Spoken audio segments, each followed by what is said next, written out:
Bismillahirrahmanirrahim. Our today's topic is transistor as an amplifier. आज हम ये डिस्कस करेंगे कि ट्रांजिस्टर बतौर एम्पलीफायर कैसे काम करता है।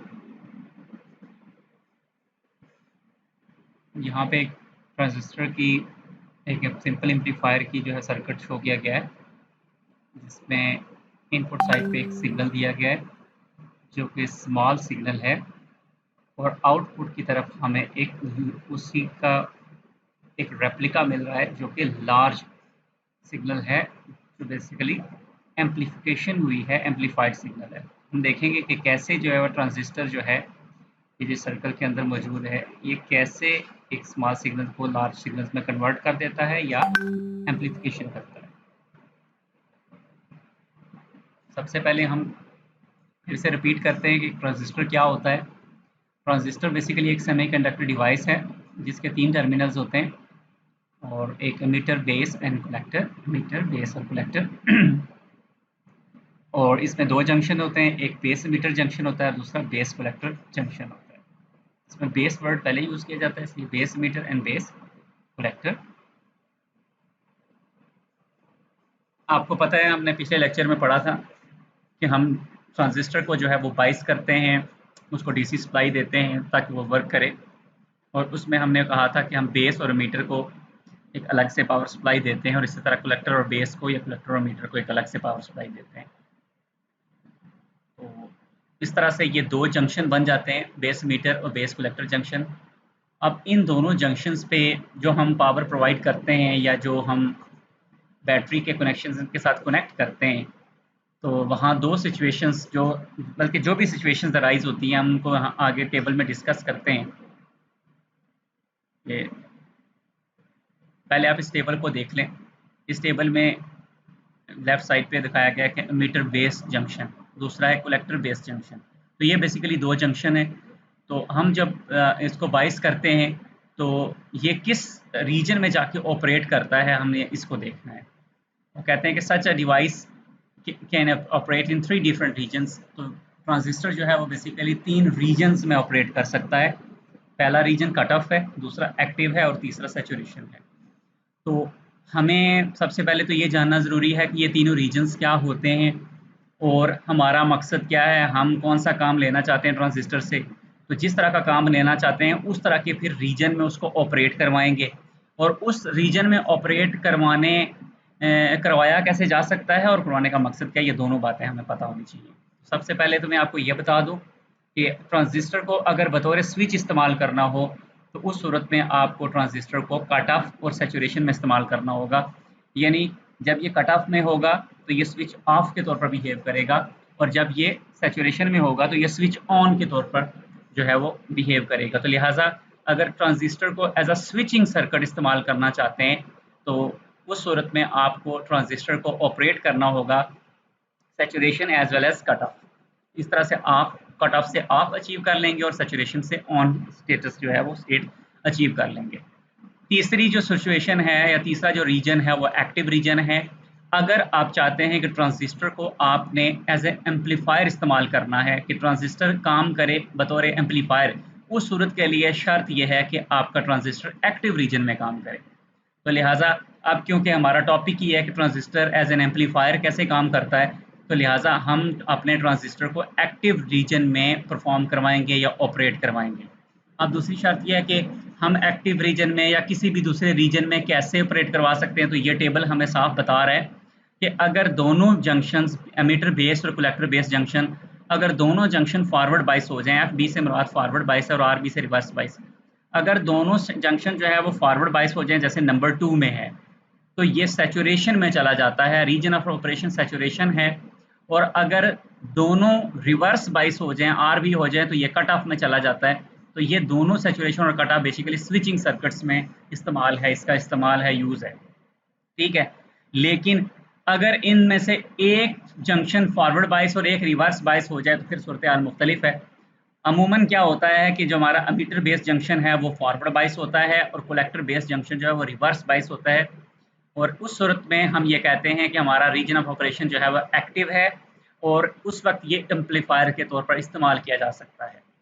लेकिन अगर इसका इन्वर्स हो जाए कि अगर आपका मीटर बेस जंक्शन रिवर्स हो जाए और कलेक्टर बेस जंक्शन फॉरवर्ड हो जाए, उस सूरत में जो रीजन ऑफ ऑपरेशन है हम उसको इन्वर्स कहते हैं और इसका इस्तेमाल हार्डली कम ही होता है, इसको इस्तेमाल में नहीं लाया जाता इस तरह से।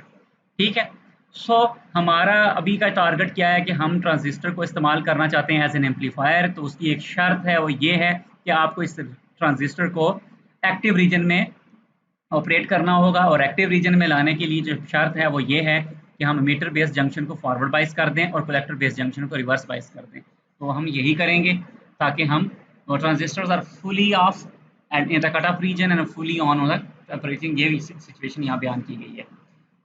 अब ये हमने तय कर लिया कि हमने क्या करना है कि एक्टिव रीजन में ट्रांजिस्टर को ऑपरेट करवाना है। When it operates in active region it acts as an amplifier. तो ये एम्पलीफायर बन जाता है, एम्पलीफायर के तौर पर काम करता है। And it can be used to increase the strength of the input signal without altering it significantly. मतलब ये कि जो आपका इनपुट सिग्नल होता है ये उसकी शेप को, ये उसकी फ्रीक्वेंसी को नहीं चेंज करता, बल्कि ये उसकी स्ट्रेंथ को यानी उसके एम्पलीट्यूड को ज़्यादा कर देता है। अगर वो कोई वॉइस सिग्नल है, कोई ऑडियो सिग्नल है, तो ये उसकी आवाज़ को मुतासर नहीं करता बल्कि उसकी आवाज़ की वॉल्यूम को बढ़ा देता है। ठीक है, उसकी स्ट्रेंथ को या उसके एम्पलीट्यूड को बढ़ा देता है। तो इस तरह से हम दूसरे लफ्ज़ों में, सादा लफ्ज़ों में कहते हैं कि वो इनपुट सिग्नल को एम्पलीफाई कर देता है क्योंकि वो एम्पलीफायर बन जाता है। ठीक है। अब अगर इस पूरे सिनेरियो को हम समझना चाहते हैं तो वो कहता है कि अंडरस्टैंड करना चाहते हैं तो फिर हमें ये ज़रूरी है कि हम ट्रांजिस्टर का जो चार्ज कैरियर्स की टर्म्स में ट्रांजिस्टर को समझें। यानी ट्रांजिस्टर की जो तीनों लेयर्स हैं उसमें चार्ज कैरियर्स कैसे चलते हैं। जब तक हम इसको नहीं समझेंगे हम ये फलसफा नहीं समझ सकते कि एम्पलीफाई करता कैसे है। तो मेरा जो दूसरा लेक्चर है वर्किंग प्रिंसिपल ऑफ ट्रांजिस्टर, उसमें भी ये बात तफसील से हुई है। चार्ज कैरियर्स कैसे जो है वो उसमें मूवमेंट कैसे होती है। ठीक है। तो सबसे पहले हमें कंसीडर करते हैं, हम एनपीएन ट्रांजिस्टर लेते हैं, अमूमन हम एनपीएन लेते हैं और उसके साथ ये जो हमारा ट्रांजिस्टर है वह बीजेडी है, बाइपोलर जंक्शन ट्रांजिस्टर है और वो एनपीएन है। ठीक है। और हम उसको बाइस कर रहे हैं। कैसे बाइस कर रहे हैं? इस तरह से बाइस करेंगे कि उसका बेस मीटर जंक्शन है फॉरवर्ड बाइस हो जाए और बेस कलेक्टर जंक्शन जो है वो रिवर्स बाइस हो जाए। यानी कि इसका दूसरा मतलब यह है कि हमारा ऑपरेट करें इन एक्टिव रीजन, तो एक्टिव रीजन में ज़्यादा जाए। तो लें एक्टिव रीजन में हम ले गए। उसके बाद जो सिचुएशन है वो ये वही है जो पहले भी मेरे लेक्चर में मेंशन हुई थी कि पहली बात है कि हमारे पास तीन बेसिकली उसमें सेक्शंस हैं। एक है बेस है, कलेक्टर है और मीटर है। तो डोपिंग की बेस पे क्या होगा, मीटर जो है वो हैवीली डोप्ड होगा, बेस जो है वो लाइटली डोप्ड होगी और कलेक्टर जो है मॉडरेटली डोप्ड होगा। और इसमें याद रखें मीटर और कलेक्टर में जो हमारे मेजॉरिटी जो है चार्ज कैरियर्स हैं वो क्या हैं, इलेक्ट्रॉन्स हैं, इलेक्ट्रॉन डोप किए जाते हैं। और बेस में मेजॉरिटी में चार्ज कैरियर्स जो है वो बेसिकली होल्स हैं और उसमें होल इंजेक्ट किए जाते हैं, लेकिन बड़ा लाइटली डोप किया जाता है, बड़ा थोड़ा सा डोप होता है। अब देखा जाए कि जगह कितनी दी जाएगी बेस मीटर कलेक्टर को, तो बेस जो है वो पहले की तरह बहुत नैरो होगी, उसके लिए जगह बड़ी थोड़ी रखी गई है। और मीटर और कलेक्टर के लिए ब्रॉडर, मीटर के लिए ब्रॉडर और कलेक्टर के लिए मच ब्रॉडर है, यानी वो मीटर से भी थोड़ा ज़्यादा चौड़ाई में ज़्यादा होता है। तो ये बेसिकली वो जगह है जो उस पूरे जो पीस ऑफ, आप कह सकते हैं कि अब वो एक बेसिकली इंट्रिंसिक नहीं रहा, एक्सट्रिंसिक जो सेमीकंडक्टर है, फर्ज करें वो सिलिकॉन है। अब वो जो सिलिकॉन का जो पीस है वो उस पे इन तीनों का हिस्सा कितना है, इनका प्लॉट कितना होगा, ये वो बता रहा है। और उसके बाद ये डोपिंग डोपिंग लेवल बता रहा है कि हम डोपिंग कितनी कर रहे हैं। तो यानी हमने ये चीज़ भी फिक्स कर ली, हमने डोपिंग भी तय कर ली और हमने बाइसिंग भी बेस कलेक्टर बेस मीटर की फॉरवर्ड रिवर्स में कर ली ताकि उसको एक्टिव रीजन में भी हम ले गए। ये सारा कुछ हमने काम मुकम्मल कर लिया है। ये दोबारा से तस्वीर दिखाई गई है यहाँ पिक्चर 1 ए जो है उसमें यही बिल्कुल मीटर बेस एंड कलेक्टर दिखाया गया है और ये बेस मीटर जंक्शन है, ये बेस कलेक्टर जंक्शन है। ठीक है। इसी तरह से ये जो अगला बी वाला फिगर है इसमें बेसिकली बाइसिंग दिखाई गई है कि कैसे बेस और मीटर को जो है वो बाइस किया गया है और बेस और मीटर को क्या किया गया है, बेसिकली फॉरवर्ड बाइस किया गया है कि बेस जो है वो वो पॉजिटिव थी उसको पॉजिटिव से कनेक्ट किया गया है और हमारा जो मीटर था वो नेगेटिव था, एन टाइप था, तो लिहाजा इसको नेगेटिव से कनेक्ट किया गया। तो इस तरह से ये बेस मीटर जंक्शन जो है वो फॉरवर्ड बाइस में कनेक्ट है। और दूसरी तरफ देखा जाए तो बेस कलेक्टर जंक्शन जो है वो रिवर्स बाइस में कनेक्ट है क्योंकि कलेक्टर बेसिकली नेगेटिव है तो लेकिन वो बैटरी के पॉजिटिव से कनेक्ट है और बेस बेसिकली जो है वो पॉजिटिव है और वो बैटरी के नेगेटिव से कनेक्ट है। तो इस तरह से ये वाला जंक्शन जो हमारा जिसको बी सी बी जंक्शन कहते हैं या बेस कलेक्टर जंक्शन कहते हैं, बी सी जंक्शन, ये जंक्शन रिवर्स बाइस में है और ये वाला जंक्शन फॉरवर्ड बाइस है, इन बैटरीज से पता चलता है। लिहाजा अगर ये वाला मामला हो तो हम कह सकते हैं कि हमारा ट्रांजिस्टर जो है वो एक्टिव रीजन में परफॉर्म करेगा। और यहाँ पे दिखाया गया है कि आप देखें, ये एक होल दिखाया गया है, उधर से इलेक्ट्रॉन दिखाया गया कि कैसे इलेक्ट्रॉन होल के साथ में वो मिलता है। तो जब इलेक्ट्रॉन होल से मिलता है तो बेसिकली क्या होता है कि रिकॉम्बिनेशन होता है, रिकॉम्बाइन हो जाते हैं, दोनों की पोलैरिटी जो है वो बिल्कुल ख़त्म हो जाती है। ठीक है, तो ये वाले सिंबल इलेक्ट्रॉन के लिए शो किया गया है। आप देख सकते हैं कि इलेक्ट्रॉन्स जो है उनकी मूवमेंट जो है towards positive terminals emitter to collector जा रही है। और ये जो ब्लू है ये डायरेक्शन ऑफ इलेक्ट्रॉन मूवमेंट है, और हम जो स्टडी करेंगे, हम जो बयान करेंगे इलेक्ट्रॉन मूवमेंट का बयान करेंगे। लेकिन अगर आप बाहर सर्किट से ओवरऑल कन्वेंशनल देखना चाहें डायरेक्शंस, तो वो रेड कलर से शो की गई है कन्वेंशनल करंट, क्योंकि वो कन्वेंशनल करंट हम कहते हैं कन्वेंशनली करंट जो है पॉजिटिव टू नेगेटिव फ्लो करता है, लिहाजा हम उसे उल्टा करके बताते हैं। इलेक्ट्रॉन होल रिकॉम्बिनेशन के लिए ये एरोस शो किए गए हैं, ये देख सकते हैं डबल एरो वाला जो ये सिंबल है ये बेसिकली रिकॉम्बिनेशन को जाहिर कर रहा है। चलें मजीद आगे बढ़ते हैं। तो फॉरवर्ड बायस अप्लाइड बिटवीन, अब हमने क्या कर दिया है कि बेस और एमीटर टर्मिनल्स के of the transistor causes flow of base current. तो वो कहता है कि हमने बेस एमीटर जो जंक्शन है उसके क्रॉस में फॉरवर्ड बायस सारा वोल्टेज लगा दिया है, बेस और एमीटर जंक्शन के साथ ये फॉरवर्ड बायस का लगा दिया है। तो लिहाजा फॉरवर्ड बायस में इसका जो बैरियर होगा वो फॉरवर्ड बैरियर होगा 0.7 का होगा, अगर ये सिलिकॉन है तो लिहाजा यहाँ तो करंट फ्लो करेगा। तो लिहाजा जो करंट फ्लो करेगा वो बेस करंट होगा, उसको हम आई बी कहेंगे into the base reason. Base reason में बेस करंट फ्लो करेगा आई बी।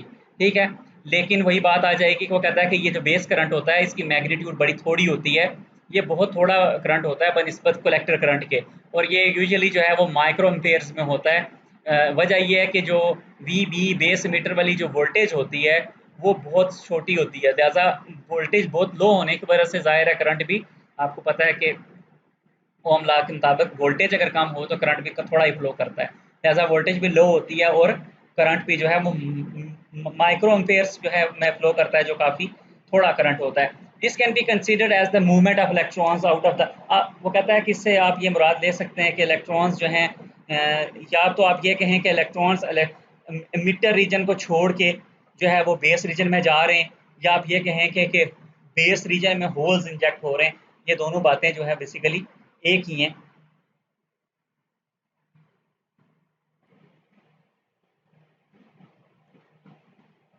तो एक तो ये है कि जब भी ज़ाहिर है फॉरवर्ड बाइस में ये जंक्शन फॉरवर्ड बाइस में चला जाएगा बेस और मीटर का, तो बेसिकली नेगेटिव एंड से इलेक्ट्रॉन्स को एक पुश मिलेगा, और ठीक है, और पॉजिटिव एंड से बेसिकली होल्स को एक पुश मिलता है। बेसिकली इलेक्ट्रॉन्स जो हैं इस नेगेटिव एंड से जो है वो इस नेगेटिव एंड से चलते हैं और इस तरफ पुश करते हैं, और उनकी मंजिल बेसिकली आगे की तरफ होती है। और इसी तरह जो पॉजिटिविटी की वजह से जो होल्स हैं वो इधर से आगे इंजेक्ट होते हैं। तो बेसिकली ये पॉजिटिव टर्मिनल बेस में होल्स इंजेक्ट करता है, और नेगेटिव टर्मिनल जो है वो इलेक्ट्रॉन्स जो है इंजेक्ट करता है यहाँ पे, बल्कि यहाँ से वो इन इलेक्ट्रॉन्स का यहाँ पे प्रेशर बढ़ता है। तो इधर से होल आगे जाते हैं, इधर से इलेक्ट्रॉन आगे आते हैं, तो इस जंक्शन के पास क्या होता है, रिकम्बिनेशन होता है। ठीक है, इसी का जिक्र यहाँ किया गया कि these injected holes attract the electrons in the emitter region towards them, resulting in the recombination of holes and electrons. However, due to the less doping of base, अब पहले भी जिक्र किया गया था कि बेस जो है वो बहुत, एक तो उसकी जगह बड़ी कम है, स्पेस उसकी थोड़ी है, दूसरा डोपिंग लो है, वहाँ होल्स बड़े थोड़े हैं। ठीक है, और in comparison with emitter, emitter की निस्बत उसकी डोपिंग इतनी थोड़ी है कि वो जो थोड़े से इलेक्ट्रॉन्स ही ऐसे होते हैं जो होल्स से मिल पाते हैं, लेकिन वो जो बाकी इलेक्ट्रॉन्स होते हैं उनको ना ठहरने की जगह मिलती है, ना मिलने को होल्स मिलता है, ना होल मिलता है कि वो मिल के वापस फना हो जाए, ख़त्म हो जाएं, लेकिन ना फिर वो ये हो सकता है कि वो जो है वो उस जगह ठहर सकें। There will be more number of electrons when compare to holes, तो इलेक्ट्रॉन्स की तादाद तो होल की निस्बत काफ़ी ज़्यादा है। तो लिहाजा after recombination, even after recombination बहुत सारे इलेक्ट्रॉन्स जो हैं वो बच जाते हैं, और बेसिकली जितना हमने इधर से उनको पुश किया हुआ होता है तो उनकी अपनी काइनेटिक एनर्जी भी होती है, जिसका जिक्र मैं पिछले लेक्चर में भी कर चुका हूँ। These electrons now cross the narrow base reason, ये बेस का रीजन में जगह ही थोड़ी सी है, लिहाजा ये उसको क्रॉस करके मूव करके कलेक्टर टर्मिनल में चले जाते हैं, और इन्फ्लुएंस्ड बाय द बायस। और ऊपर से मैं आपको बताऊं कि वो ये वाला भी तो पुश कर रहा है, ये जो पॉजिटिव है ये भी तो होल्स भेज रहा है और बेसिकली इलेक्ट्रॉन को अपनी तरफ खींच रहा है, तो यहाँ से ये भी खींच रहा है और इधर से ये भी तंग थे, यहाँ पे जगह नहीं थी, तो इनको भी आगे ही जाने की थी और वो भी खींच रहा था, लिहाजा ये वाला जो बॉर्डर है, ये बोला वो जंक्शन क्रॉस कर जाएंगे, जो बेस कलेक्टर जंक्शन है, और क्रॉस करके वो कलेक्टर में चले जाएंगे।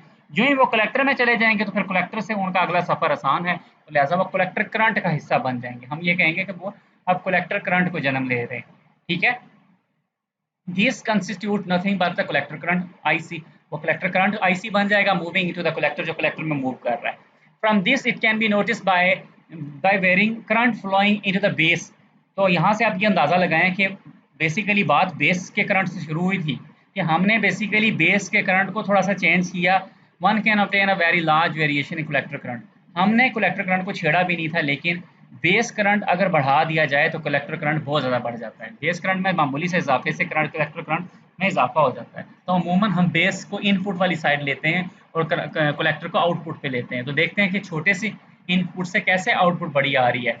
This is nothing but the current amplification. ये सादा लफ्जों में वो कह रहा है कि ये करंट की एम्पलीफिकेशन हो रही है, कि हमने थोड़ा सा करंट दिया था बेस करंट, ये कलेक्टर का इतना करंट हमें मिल गया है, तो ये करंट बेसिकली एम्पलीफाई हो गया है, which leads to the conclusion that the NPN transistor operating in its active region. और ये इस बात का नतीजा है, सबूत है, आप देख लें कि जब हमारा एनपीएन ट्रांजिस्टर जो है वो एक्टिव रीजन में ऑपरेट कर रहा था, उसने करंट एम्पलीफायर बन के दिखाया है। उसने करंट को एम्पलीफाई किया है। कैसे किया है कि छोटे से जो है वो बेसिकली आई बी से उसने एक लार्ज जो है वो आई सी जनरेट कर दिया है। दी एसोसिएटेड करंट, इसका जो गेन है मैथमेटिकली इसको बीटा गेन कहते हैं, और ये आई सी और आई बी होता है।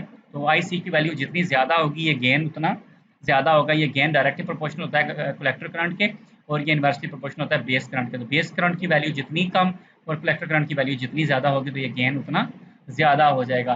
तो लिहाजा आप एक अगर एनपीएन ट्रांजिस्टर को लें और इनपुट साइड पे आपने एक सिग्नल जो है वो बेस मीटर टर्मिनल पे प्रोवाइड किया है। ये देखें, आपने बेस मीटर टर्मिनल पे आपने कोई भी एक सिग्नल प्रोवाइड किया है, while the output being collected at, और आउटपुट आप कहाँ से ले रहे हैं, कलेक्टर पे। और कलेक्टर पे आपने क्या कर दिया है, एक बेसिकली कलेक्टर में आपने एक लोड रजिस्टर आर सी, उसको आर सी कह रहे हैं। तो बेसिकली आर सी इसलिए कह रहे हैं कि कलेक्टर पे लगा है, इसलिए इसको कलेक्टर रजिस्टर कहते हैं। उसको आप आर एल भी कह सकते हैं, लोड रजिस्टर भी हो सकता है। तो बेसिकली आपने जो है वो आउटपुट जिसके क्रॉस ले रहे हैं, तो इस रजिस्टर के अक्रॉस में आप क्या करें, इसके आप आउटपुट ले लें। ये आप प्रैक्टिकल जो है वो इलेक्ट्रॉनिक वर्क बेंच पे भी कर सकते हैं या मल्टी सिम पे कर सकते हैं। आपकी लैब में ये प्रैक्टिकल लाजमी हिस्सा है, आप उसको परफॉर्म करें। वहाँ एक आप उसको सिग्नल दें, छोटा सिग्नल, देखें वो कैसे आउटपुट पे एम्पलीफाई होता है, और connected across the collector and base terminals. तो इस तरह से आप ये इसको ऑब्जर्व कर सकते हैं लैब के अंदर। Transistor is always ensure to operate in active region by using appropriate. तो ये हमारे लिए बड़ी पहली शर्त है। इब्तिदा में बताया था कि ये बात आपने हमेशा मेक श्योर करनी है कि ट्रांजिस्टर एक्टिव रीजन में काम करे, और उसके लिए बेसिकली आपने वीबीई और वीबीसी का जो इंतखाब करना है, ये उसकी जो कनेक्शंस आपने लगाने हैं पॉजिटिव नेगेटिव बेसिकली वो सही होने चाहिए, ताकि जो बेस मीटर जंक्शन है वो फॉरवर्ड बाइस हो और base collector junction reverse bias हो, तो वो खुद ब खुद एक्टिव रीजन में परफॉर्म करेगा। और small change in input voltage, अगर आप इनपुट वोल्टेज में वी इन जो है वो थोड़ी सी भी चेंज करेंगे तो वो देखेंगे कि मीटर करंट जो है उससे अप्रिशिएबली जो है वो तो कहना ये चाह रहा है कि अगर आप इनपुट पे थोड़ी सी भी वोल्टेज बढ़ाते हैं तो इमीटर करंट काफ़ी बढ़ जाता है। उसकी वजह ये है कि ज़ाहिर है ओम लॉ है, जो वोल्टेज बढ़ेगी तो करंट बढ़ जाएगा। अगर emitter input side emitter base emitter है और अगर आप वहाँ पे जो है वो इनपुट करंट बढ़ा देते हैं तो ज़ाहिर है वोल्टेज बढ़ा देते हैं तो करंट भी बढ़ जाएगा। ठीक है, और वजह यह है कि इनपुट रेजिस्टेंस भी लो रखी गई है। ठीक है, this in turn changes the collector current almost in the same range due to the fact that the magnitude of the base current is quite less for the case under consideration. तो basically story वहाँ से ये build करना चाहता है कि हम जब इनपुट वोल्टेज को थोड़ा चेंज करते हैं तो हमारा बेसिकली बेस करंट चेंज होता है। ठीक है, और वो कहता है कि बेस करंट का हिस्सा तो थोड़ा होता है, लिहाजा ज़्यादा हिस्सा तो कलेक्टर करंट में चला जाता है। तो एक्चुअली हम बेसिकली इनपुट वोल्टेज के ज़रिए से हम कंट्रोल कर रहे होते हैं किसको, कलेक्टर करंट को। ठीक है, क्योंकि थोड़ा सा करंट बेस करंट में जाएगा, बाकी सारा हमारा कलेक्टर में चला जाता है। तो लिहाजा बेस का तो थोड़ा है, लिहाजा बाकी सारा कलेक्टर का है, वही जो हमारी आउटपुट है, वही जो हमारा मतलब है, मकसद है, वो हम अचीव करते हैं इससे। ठीक है, this large change in IC, ये जो बड़ा सारा चेंज आ जाता है कलेक्टर करंट में, causes a large voltage drop across the load register. तो जाहिर है अगर कलेक्टर करंट फ्लो करेगा तो कलेक्टर वाले सर्किट में हमने एक लोड रजिस्टर भी लगाया है या कलेक्टर रजिस्टर लगाया हुआ है। तो ज़ाहिर है करंट जब आईसी फ्लो करेगा तो रजिस्टर से फ्लो करेगा और रजिस्टर के क्रॉस में वो लाजमी तौर पर ड्रॉप होगा। तो करंट की वैल्यू जो है, रजिस्टर की वैल्यू तो ज़ाहिर है फिक्स है, तो करंट की वैल्यू जितनी ज़्यादा होगी इस रजिस्टर के अक्रॉस में वोल्टेज ड्रॉप भी उतना ही ज़्यादा होगा, ठीक है। और बेसिकली ये जो वोल्टेज होगी ये बेसिकली आउटपुट वोल्टेज होगी। इस रजिस्टर के क्रॉस में आप जो है ना आउटपुट वोल्टेज भी मेजर कर सकते हैं या ऑसिलोस्कोप से वेव को भी देख सकते हैं। Hence, one gets the amplified version of the input voltage across the output terminals of the device, which leads to the conclusion. देखें आपने वो कहता है कि आउटपुट साइड पे आपने एक एम्पलीफाइड ले लिया वोल्टेज, आपने आउटपुट रजिस्टर जो कलेक्टर रजिस्टर था उसके अक्रॉस में आपने एम्पलीफाइड ले लिया, तो नतीजा क्या निकला? That circuit act like a voltage amplifier. तो बेसिकली इसने वोल्टेज को एम्पलीफाई कर दिया। इनपुट पे आपने वोल्टेज दी थी थोड़ी सी, और आउटपुट पे वो जो वोल्टेज उसने जो कलेक्टर रजिस्टर के अक्रॉस में दी है वो काफ़ी एम्पलीफाइड है, वो ज़्यादा है। तो लिहाजा मैथमेटिकली ये वोल्टेज गेन जो हमें मिला है ये किसके इक्वल है? बेसिकली याद रखें गेन को ए से शो करते हैं। ए से इसलिए कि बेसिकली गेन जो है वो बेसिकली एम्पलीफिकेशन होती है, तो लिहाजा एम्पलीफिकेशन के सेंस में इसको ए से शो करते हैं गेन को। और अगर इसके साथ देखें सबस्क्रिप्ट में वी है तो मतलब ये वोल्टेज गेन है, अगर यहाँ आई हो तो ये करंट गेन होगा। तो लिहाजा यहाँ वी है, ए वी का मतलब ये है कि ये बेसिकली वोल्टेज गेन है। और वोल्टेज गेन क्या दिखाया गया है?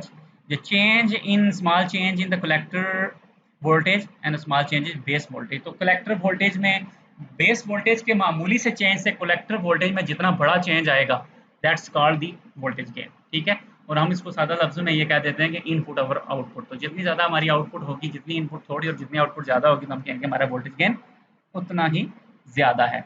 और इसके अलावा एक बात ये भी याद रखें कि हमने जितना भी ये सारा केस बिल्ड किया है, ये सारा एनपीएन के साथ किया है। और याद रखें कि सेम एनालॉजी होगी जो किसके लिए, पीएनपी के लिए भी सेम ही होगी। लिहाजा अगर एनपीएन इस तरह से एक्टिव रीजन में काम करे तो एम्पलीफाई करेगा, तो पीएनपी भी एक्टिव रीजन में अगर काम करे तो वो भी एम्पलीफाई करेगा, ठीक है। लेकिन इसके अलावा एक तो ये है कि आप देख लें हमने एनपीएन इस्तेमाल किया है तो वो कहता है पीएनपी भी कर सकते हैं।